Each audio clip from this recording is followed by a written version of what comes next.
तुम भी तो काग की भांति सुरीले हो, स्वयं गा लेते, हमें क्यों गाने के लिए कहा? बहू चल रहा है मुझसे, देख मेरी प्रतिभा से चल रहा है। बताओ बहू, हम दोनों में से श्रेष्ठतर गायक कौन है?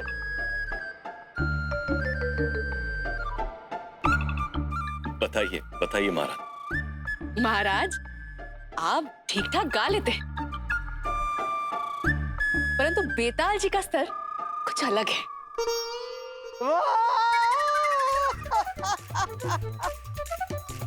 बेताल जी, आप हमें कुछ मधुर आलाप सिखाएंगे? हाँ अवश्य। मैंने राग कर्कश की रचना की थी प्रेत घाटी में, जिसे सुनने के लिए उल्टे लटके प्रेत भी सीधे हो जाते थे।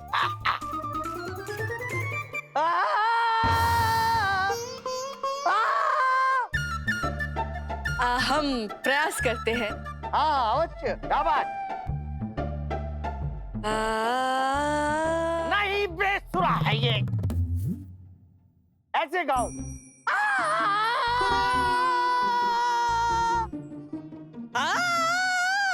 बस बस कीजिए आप तो।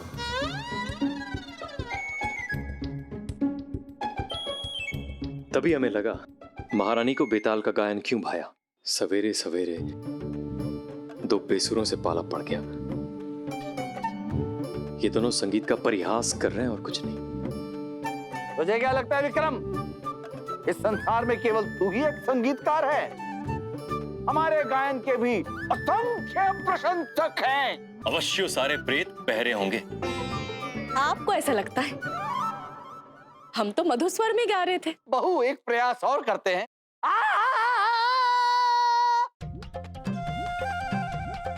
जिसे पसंद ना हो चला जाए। बंदर महाराज, क्या आप जाने कहाँ जा अदरक रहे हैं? का स्वाद। हमने अपने हाथों से मालपुए और खीर बनाए हैं बेताल जी के लिए। उचित है, और स्वागत सत्कार कीजिए। क्यों ना करें, हमारे जेठ जो ठहरे। वाह वाह! राजन, राग विभत्स तो सुनता जा। महारानी को सुनाओ। बहू तुम भोजन परोसो, तब तक मैं राजन को राग विभत्स का एक अंतरा सुना के आता हूँ। अवश्य। अरे राग विभत्स का अंतरा तो सुनता जा।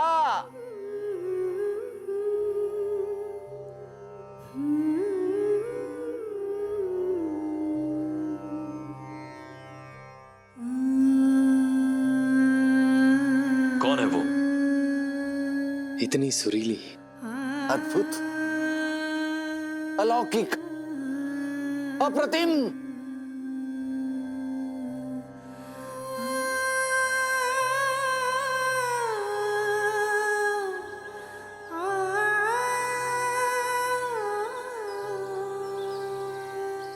हाँ, कितना मधुर स्वर है, अद्भुत। इसे कहते हैं गायन बेताल। और एक तुम हो, बेसुरे सुरों के हत्यारे। अरे जा, तुझमें संगीत की समझ ही कहाँ है? तुझमें संगीत की समझ होती तो तू कहता, तुझ जैसा गायक विरल ही होता है संसार में बेताल। वो तुम अब भी कहते हैं बेताल।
साक्षात सरस्वती का वास है आपके कंठ में। सचमुच आनंद आ गया आपका गायन सुनकर। क्या परिचय है आपका? सम्राट, ये महाजोगिनी रितंबरा है। नगर के बाहर मंदिर में हमें मिली। सम्राट, इनका गायन सुनकर हमें लगा कि ऐसी महान प्रतिभा को आप जैसे पारिखी से मिलवाना आवश्यक है। परंतु सम्राट, इनका कहना है कि ये अंदर तभी आएंगी जब आप स्वयं इन्हें बुलाएंगे। ये तो हमारे लिए सौभाग्य की बात है कि आप हमारे नगर में पधारी। आइए, स्वागत है आपका। आपकी महानता की गाथाएं हमने बहुत सुनी। अहोभाग्य हमारे जो आज आपके दर्शन हो पाए। आइए। हमें रोकने चले थे ना? अब स्वयं आमंत्रित करके ले जा रहे हो विक्रम।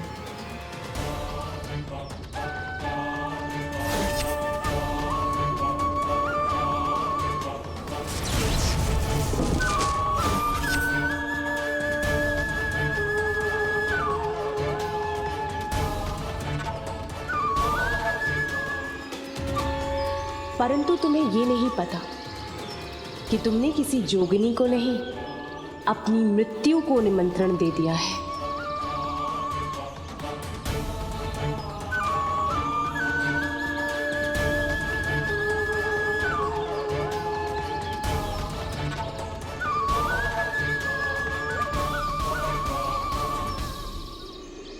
राजन, ऐसी परिस्थिति में एक अपरिचित स्त्री को महल में लाना उचित नहीं होगा।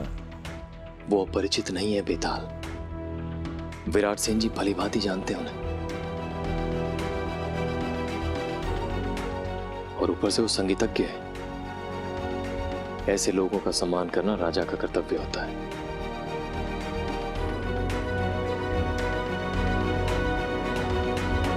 महाराज, आप अभी किसी से बात कर रहे थे? आपका हमारे महल में स्वागत है।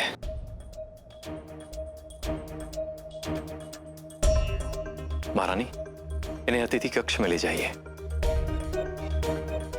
अवश्य महाराज,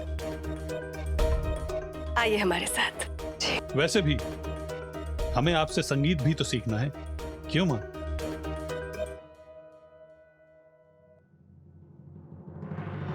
शरीर से जितना सबल है, बुद्धि से उतना ही दुर्बल। कभी ना कभी काम आएगा। अवश्य।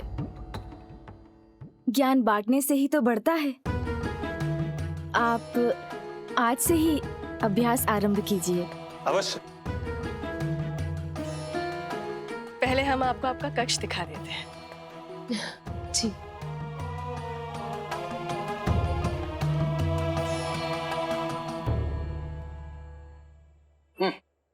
ज्ञान बांटने से बढ़ता है। इतनी मीठी मीठी बातें, इतना शिष्टाचार। विक्रम, कहीं ये पुतली तो नहीं है? लगता है तुम्हारे मन में संदेह का बीज पड़ गया है बेताल। कहीं ऐसा ना हो तुम महारानी को भी पुतली समझने लग जाओ। विक्रम, तू ऐसे समय में भी परिहास कर रहा है। परिहास? हम तुम्हारा दुख समझते हैं बेताल। जो स्वयं मेढक की तरह टर्राता हो, उसे मधुर स्वर से समस्या तो होगी ना। विक्रम, मेरे सुर सुर हैं और उसके सुर असुर हैं। ठीक है, तुम दोनों की प्रतियोगिता करवाते हैं हम। तुम्हें भी ज्ञात हो जाएगा कितने बेसुरे हो तुम। राजन, बेताल के सामने बड़े बड़े नहीं टिक पाए। हो जाए प्रतियोगिता। देखना, तेरी वो जोगनी रितंबरा तेरे सामने मुझे संसार का सर्वश्रेष्ठ गायक स्वीकार करेगी। ये है आपका कक्ष।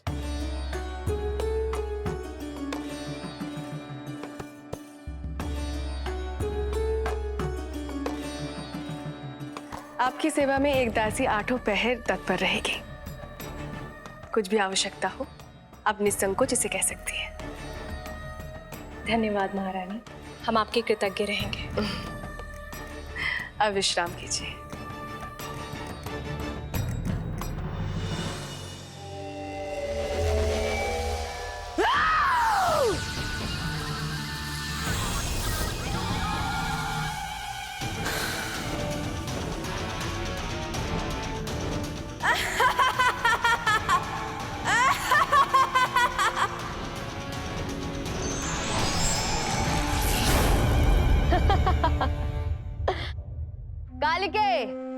अंततः अंतर्महल में प्रवेश हो ही गया तुम्हारा। अब तुम केवल अपने कार्य पर ध्यान लगाओ जिसके लिए तुम्हें वहां भेजा है। तुम्हें बेताल को अपने वश में करना है। नहीं,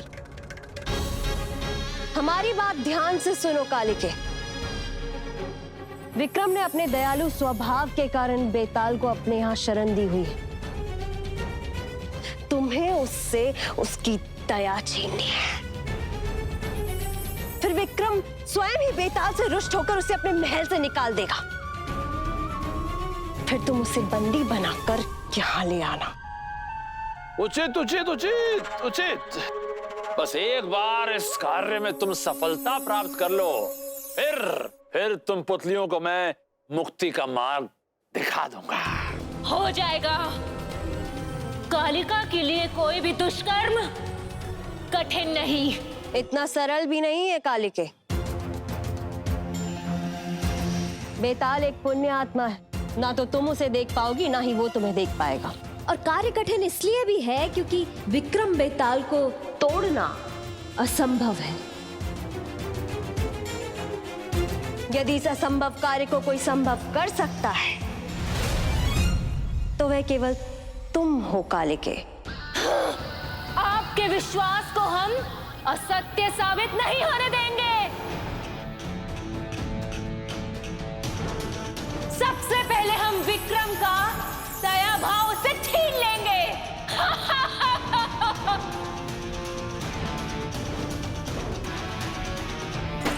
इसे कहते हैं वक्रीय ग्रहों का भी अपने अनुसार चलना। मुझे तो कुछ करने की आवश्यकता ही नहीं है।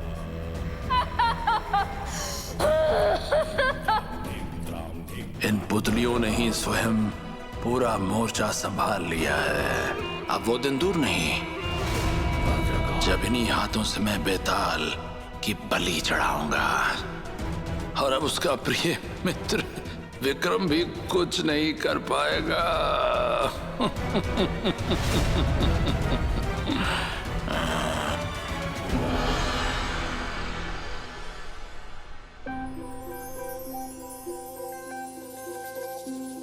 महाराज, दूध।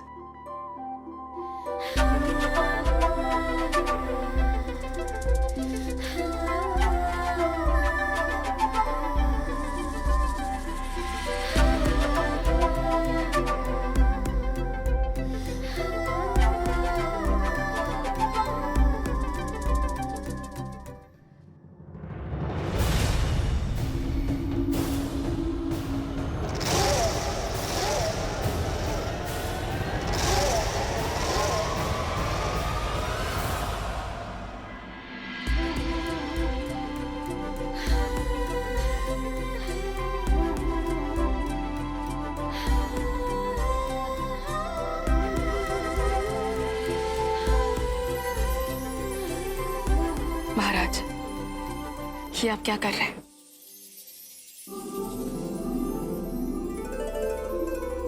हम अपनी पत्नी से प्रेम कर रहे हैं। किसी को कोई आपत्ति? महाराज, कोई देख लेगा। छोड़िए हमें।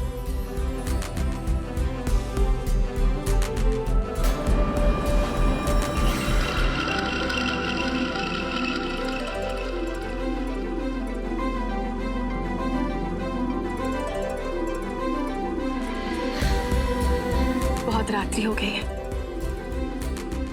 हमें निद्रा आ रही है। निद्रा से कहिए उल्टे पांव वापस लौट जाए।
महाराज, काश हम भी उस योगिनी की तरह गा पाते, तो हम भी आपको एक लोरी सुना के सुला देते।